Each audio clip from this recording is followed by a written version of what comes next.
It had been 3 weeks since I heard any word from David. In the 6 months since we started dating, we had only gone 3 days without talking, and that was after a pretty intense fight. There was nothing out of the ordinary when I talked to him last. He had just mentioned that he was going to check something out a friend had told him about.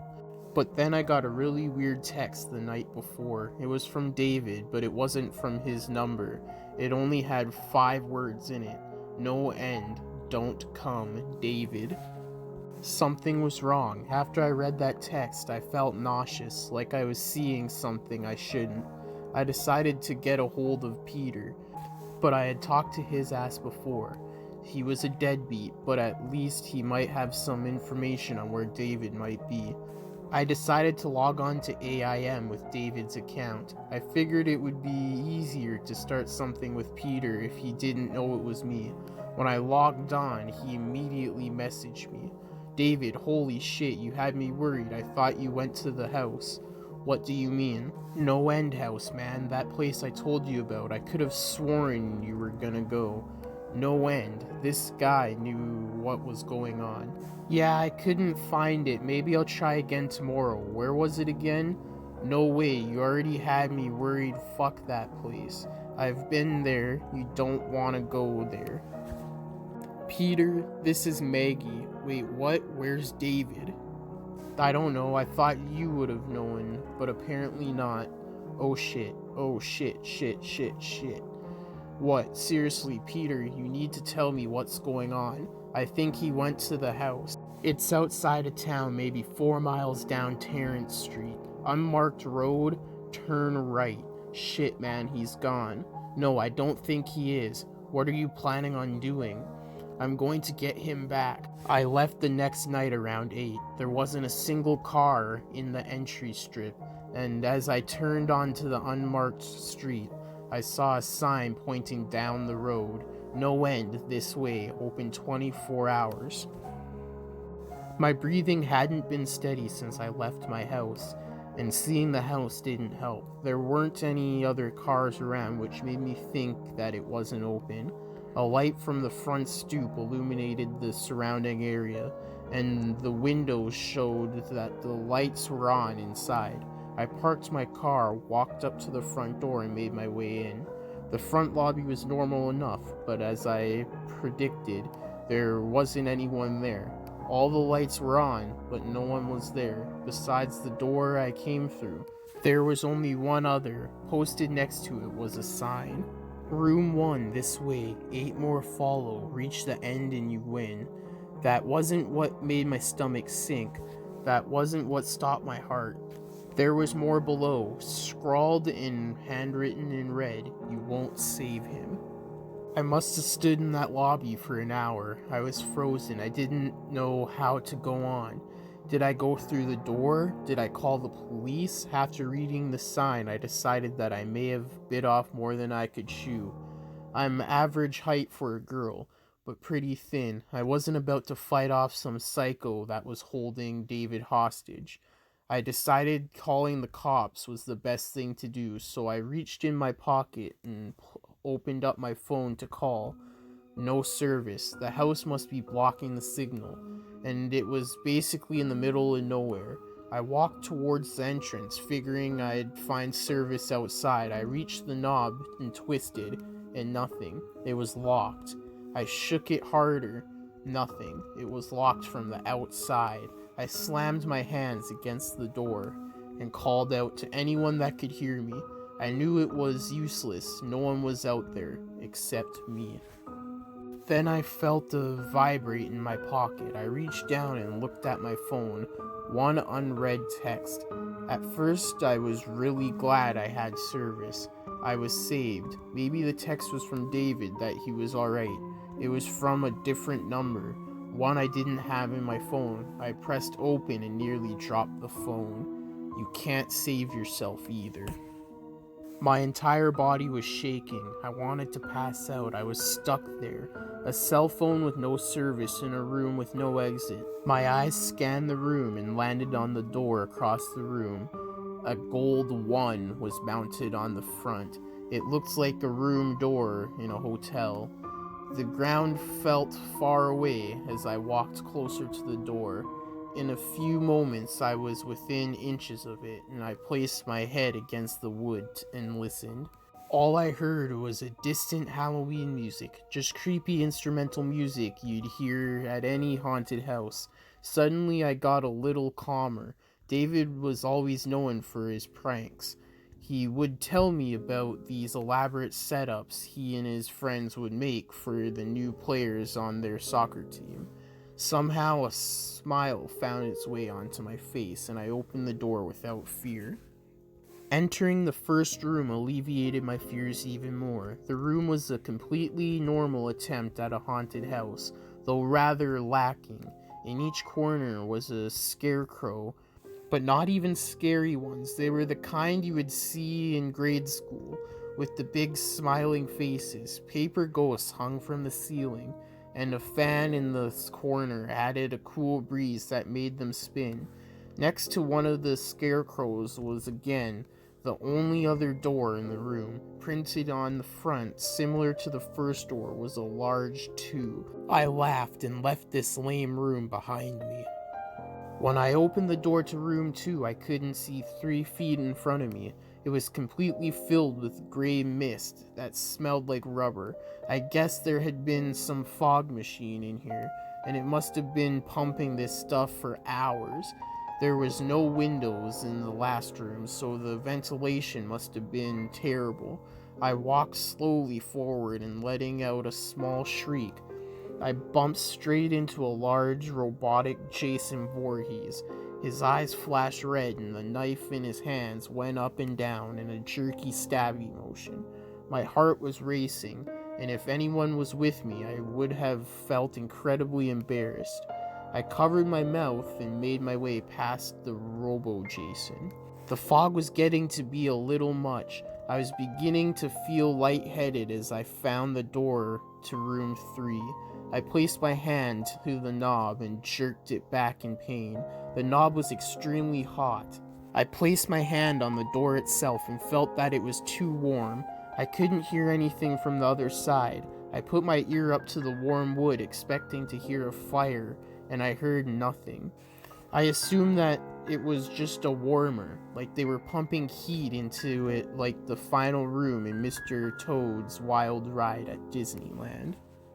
I took the corner of my dress and wrapped it around my hand, turning the doorknob as fast as I could, and I flung myself into room 3. There was no fire, just darkness, and it was freezing cold. Room 3 wasn't like the other rooms. It wasn't like the other rooms at all. At that moment, I knew something wasn't right. I tried to make out anything in the room, but I couldn't even see my hands grasping the doorknob. That now wasn't there. I was trapped. I must have been turned around in the darkness. Even though I didn't move once I entered, I must have gotten turned around in all this darkness.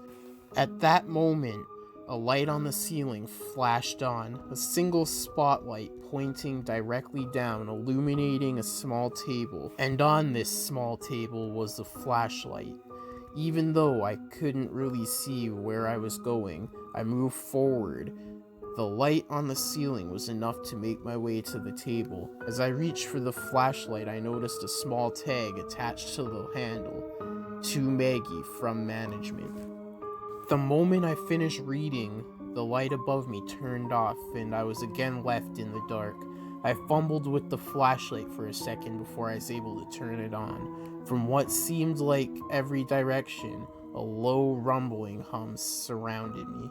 My heart was pounding and I started to spin in place, darting the beam of the flashlight all around me. There was nothing in the room, but after a while I noticed something terrifying. It could have been my imagination, but I could see a figure dart away at the last second whenever the beam of light hit it. I began to panic. I started backing away from the small table, unsure which direction I was going. The hum was getting louder, and then I started feeling the presence of whatever it was that was dodging the light. My hands shook wildly as I frantically shined the light in whatever direction I could think of. It was always there, just barely escaping back into the darkness every time. But it was getting closer. My eyes started to well up with tears. I thought I was going to drop the flashlight, I was shaking so badly, until I saw it. The light set directly on a small number 4. It was written on a piece of paper and taped to a wooden door in the corner. I ran as fast as I could with the light pointed directly in front of me. I could feel it behind me.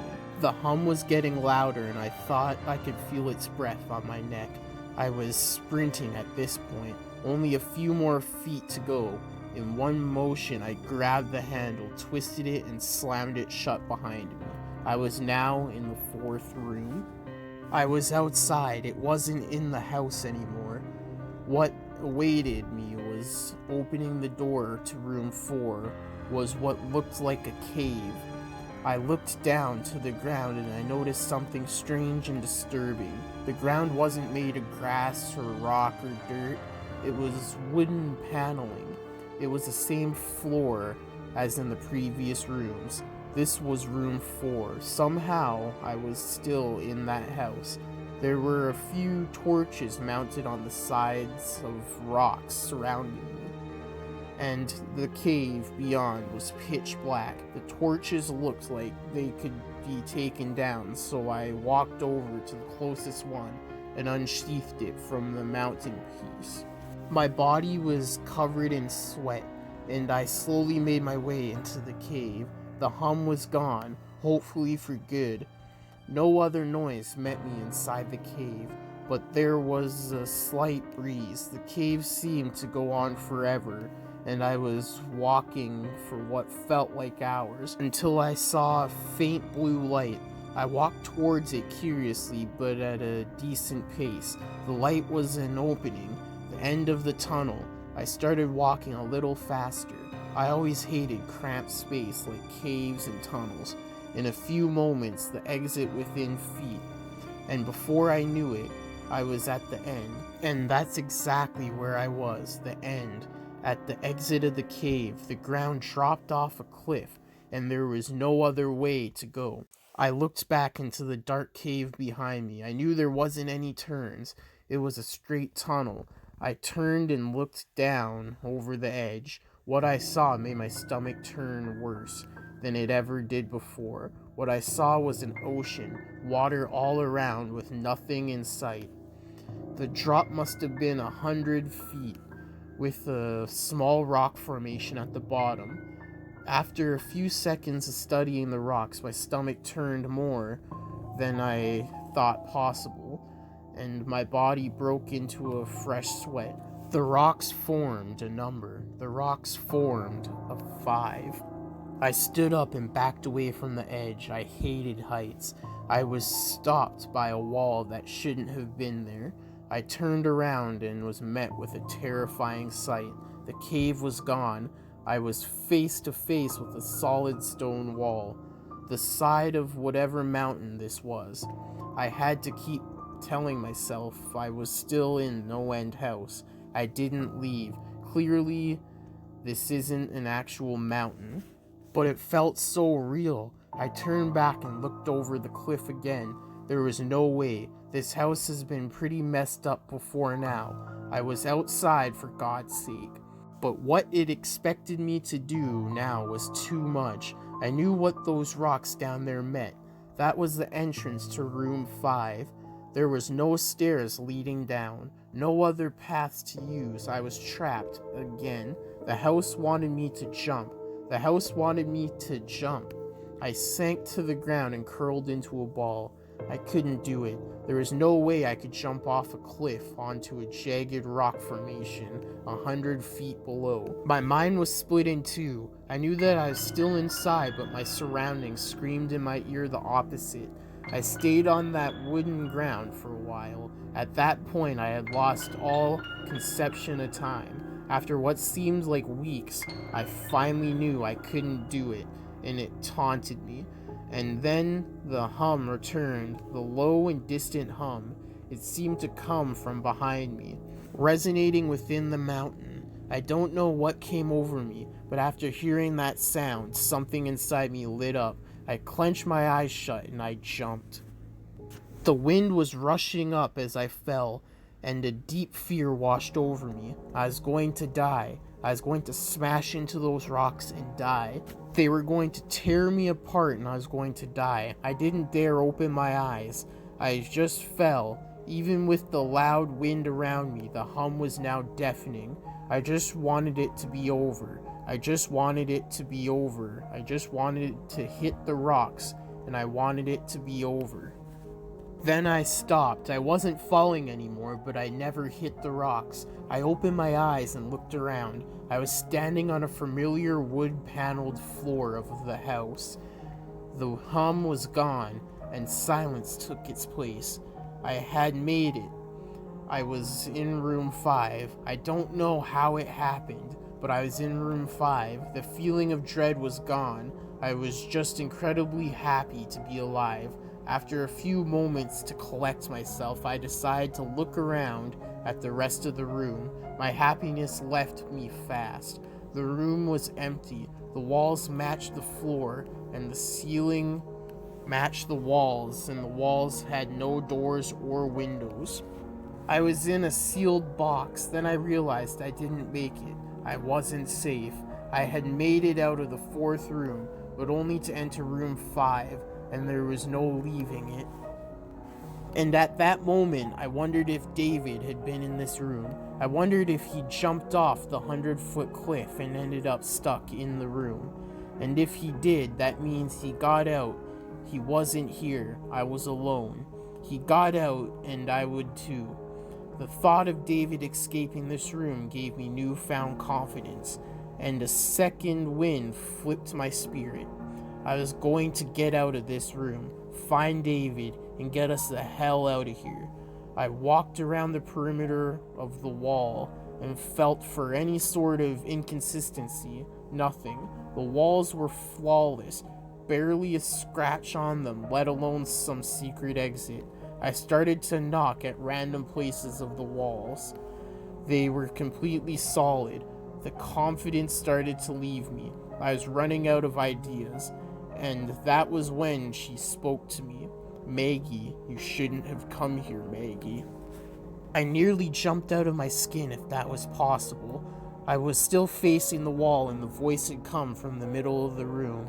The voice was that of a little girl, at least that's what it sounded like. I turned around slowly and my eyes fell on who spoke to me. I was right. A little blonde girl no more than 7 years old, with light blue eyes and a long white dress. She smiled at me and spoke again. "But now that you are here, let's play a game." There was something horrifying about that little girl. She wasn't scary like those other horror girls in those Japanese movies. She looked completely normal. If I saw her walking down the street, I would have just walked right on by. But looking into her eyes, I felt complete terror. Jumping off the cliff was scary, but I would jump off 20 cliffs twice as high if it meant I could take back 1 minute of looking into her soulless eyes. After a moment of staring, I finally spoke.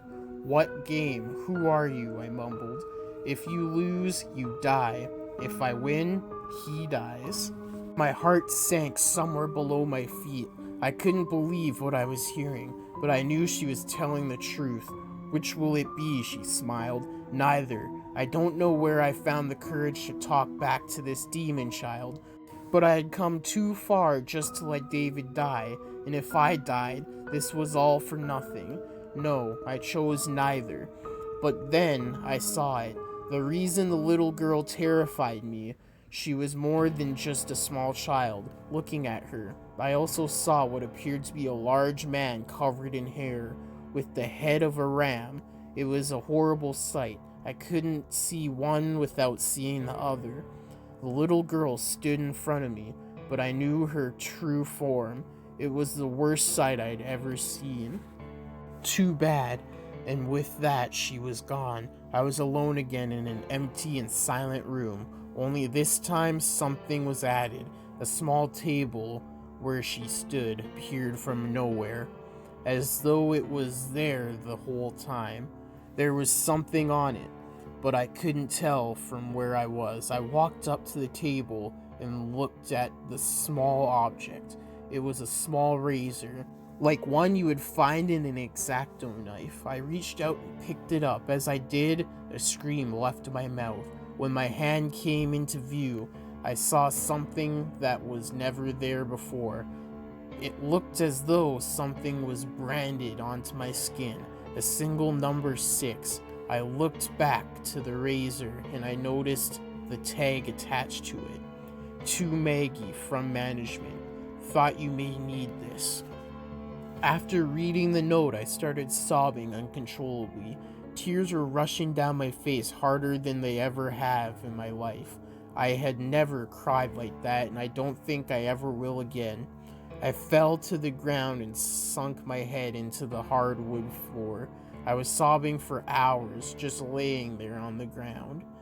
And then the crying stopped and depression set in. I didn't even know why I was crying.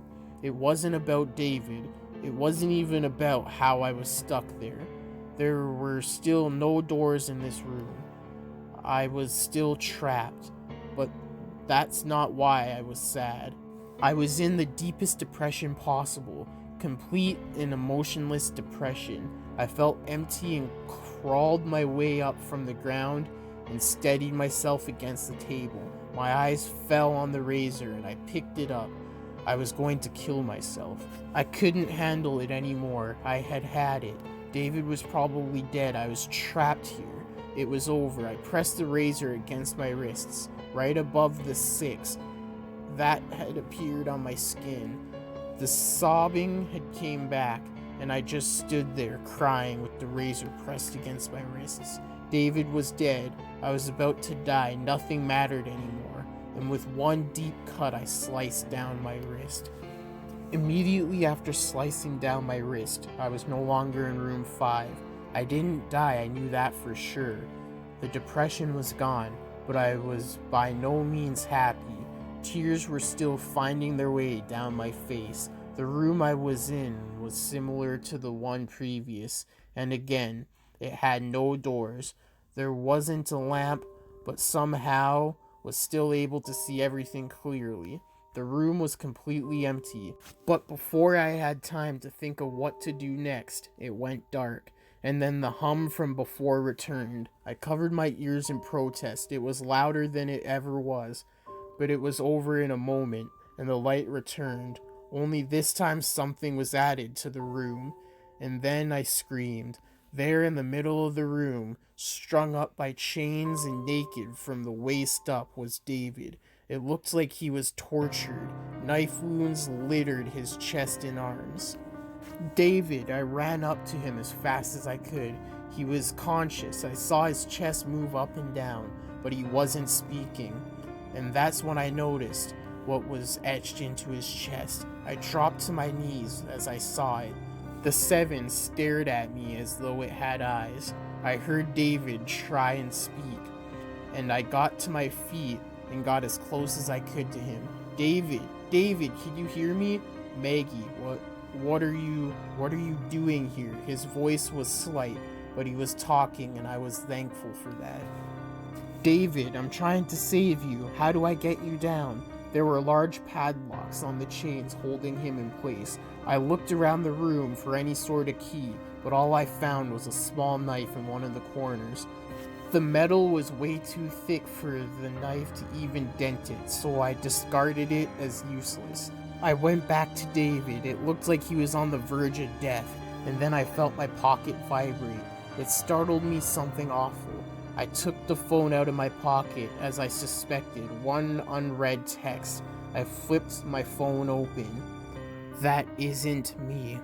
I didn't know what to think. David was right there in front of me, but the text was from the first number that contacted me. It is the first text I received from David that mentioned NoEnd House. Maggie. I heard his voice clearly with my ears and my mind. It seemed like his voice was coming from all sides. Maggie, you have to go on. What are you talking about? How? I was face to face with David. or whoever it was that was chained up here. Take the knife. He made a slight movement with his head to the corner. Go get it. I ran and was immediately back with the knife, charged in my hand within a few seconds. I had no idea what was going on, but I needed to save him and would do anything. Now stab me in the chest. What? I was in shock. David hung there, staring directly at me. You have to run that knife through the 7 on my chest. It's the only way to save us both.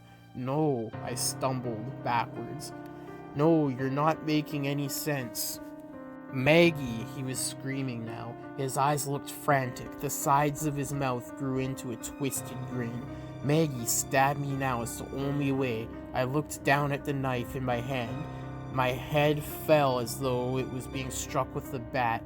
I was at a complete loss. I clenched my eyes shut tight and felt the knife in my hand.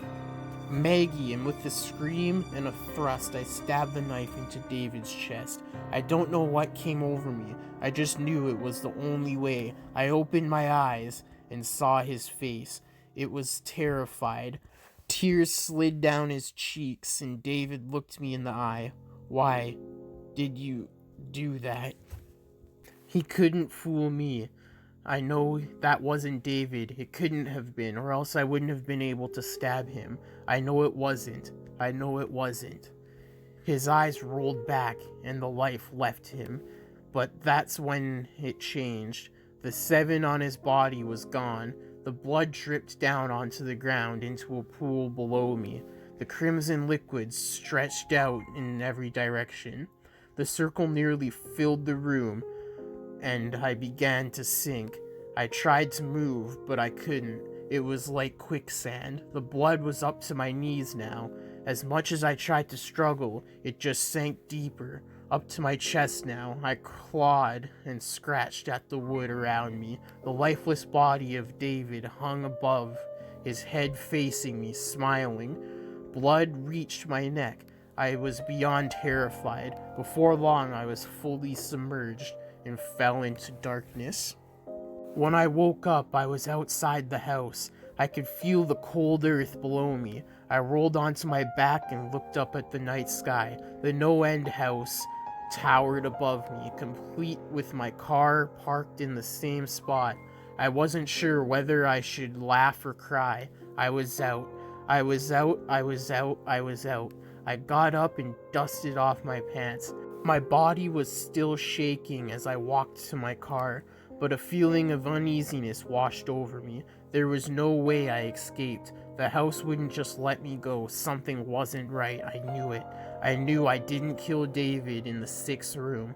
I knew I didn't, but he was nowhere to be found. I reached down into my pocket and took out my phone. No unread messages, but I had service. I flipped it open and I began to text David. Where are you? I wrote. Within a second of sending it, I got a reply. I pressed open excitedly. Room 10, your room 7, run. And the deafening hum returned. I bolted. I didn't know where I was going, but I knew I wasn't outside. I was still in the house. The hum rattled everything around me. It shook the trees and the air itself. I just needed to find an 8. I needed to find the next room. That was my only chance. I needed to find room 8. The first few rooms were obvious, but as I progressed, it was getting less and less clear where the rooms started and ended. I had no idea what I was looking for, anything that had a number on it. I needed to find an 8. I needed to find an 8. I needed to find... Unread text. Your address. What the hell did he mean? My address. I slid my phone back in my pocket. The hum was growing louder and louder. And that's when it hit me. My address. My address. My address. It couldn't be. It couldn't be. 4896 Forest Lane, unit number 8. I slammed into my car and flung the door open.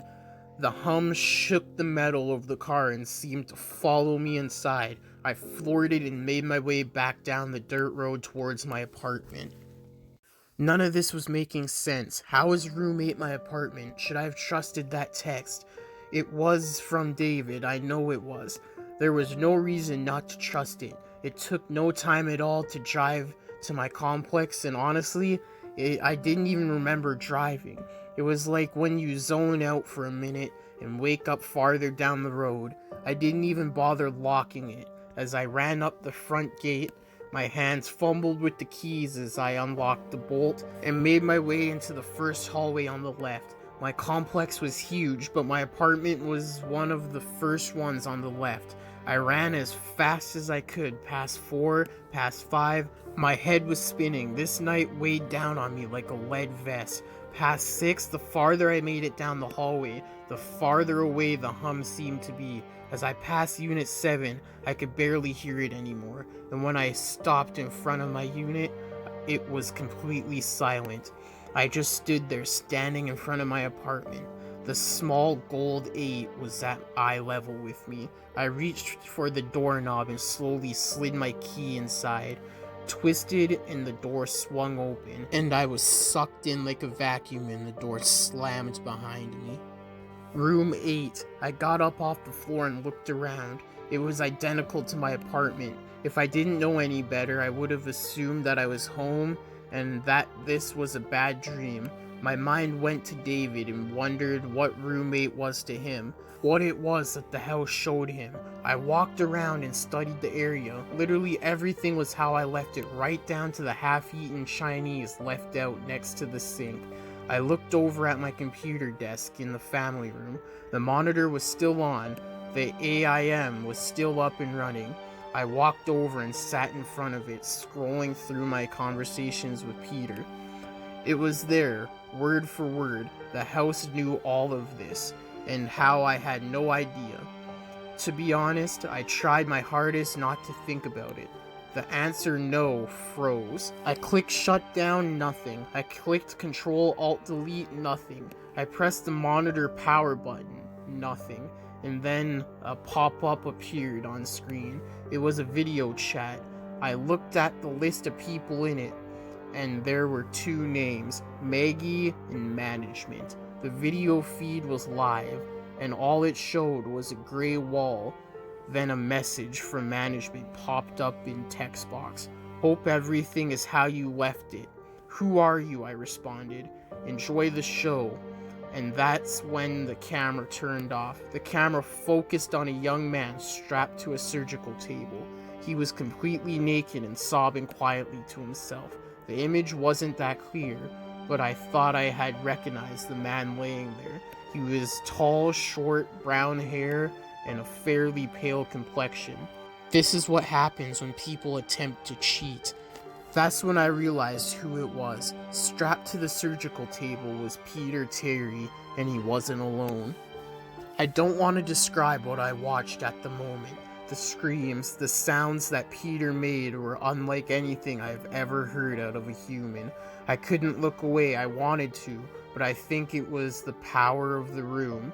I couldn't look away. Peter let out one final soul-curdling scream, but I didn't hear it through the computer speakers. It was coming from my room.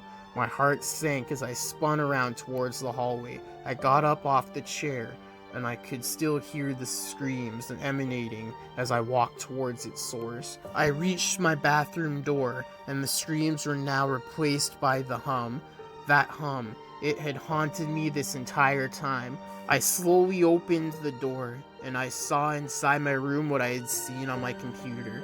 There was a surgical table with whatever was left of Peter Terry strewn across its top. No one else was there. The others in the room were gone, but a chill went up my spine. The management was here, with me, only one room away. I walked closer to the table. The stench was horrific, and it took everything in me to stop from vomiting. I knew I was near the end. I had to be. I looked around the room. Somewhere in here was the entrance to the next room. I knew it had to be, and it was, but it was simpler than I had expected.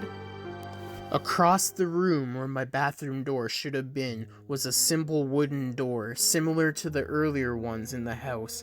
Something was stapled to the door, something long and bloody. It was the entrails of Peter Terry. and they formed a 9 on the door. I felt bad for Peter, but I had gone through hell that night. I walked right past the table, picked up a long surgical knife, and didn't give the body a second glance. The final door was there, and I walked right up to it. This night was about to end, and I was coming out of this room with David, and I was going to stop whoever it was that was keeping him here. The door opened easily, and as I stepped through it, I saw what was waiting for me. It was an empty room. It resembled a waiting room for a doctor's office. There were a few chairs lining the walls, and old crumpled up magazines in a basket in the corner. Across the room, on the opposite side from where I came in, there stood a single door. My heart sank when I read the label printed on the wood. It wasn't a number. It was a single word: management. I clenched the surgical knife in my hand. Alright, I'm fucking ending this. They were on the other side of the door. I could feel it, and David was too. The hum was louder than it had ever been. I could feel it inside me. It was coming from inside me. As I walked, it got louder, and as I placed a hand on the door, the room was filled with the sound. I turned the knob and opened the door. The room waiting for me was not what I expected. It was the front lobby, the same front lobby that began this entire hell. Only this time there was someone behind the desk. My heart jumped out of my chest when I saw who it was. It was Peter Terry. Hello, Maggie. Peter? No, there's no way. How? What? Who were you expecting? A ghost? Santa? Some creepy little blonde girl? He was smiling. I wasn't. What the hell is going on here? Maggie, come on, just think for 2 seconds. Who first told David about this place? You didn't. Who told you about David's whereabouts here?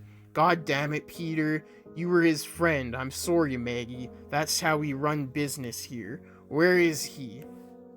Where is he? He's in here with us, in the house, Maggie. He isn't going anywhere, and neither are you. I don't know what took over me, but I lost it. I jumped over the counter and shoved Peter to the ground. I grabbed him by the hair and slammed his head into the ground. The surgical knife in my other hand pressed firmly against his neck. I wanted to kill him. I had to kill him. He killed David. He wasn't killing me. Maggie, you can't. There's always going to be someone to run this house. No, I slid the knife across his throat and slammed his head further into the ground. I don't think there will be. With his death, the room went dark. I could still feel the surgical knife, but I was no longer holding on to Peter's hair. I don't know for how long I was in the darkness, but it felt like ages. I stood and felt for the desk, balancing myself with one hand on the side of the marble surface. Then the lights came on. I could see the windows across the room. It was still night out. I looked out and saw him. David was walking around outside, seemingly unharmed.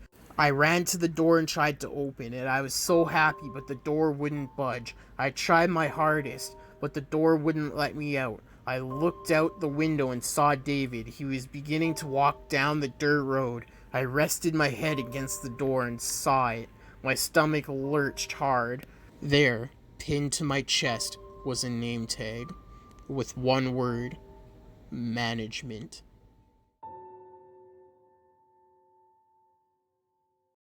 Hey guys, thanks for watching today's creepypasta, and I hope you enjoyed. If you did, remember to like, comment, subscribe, and share for more.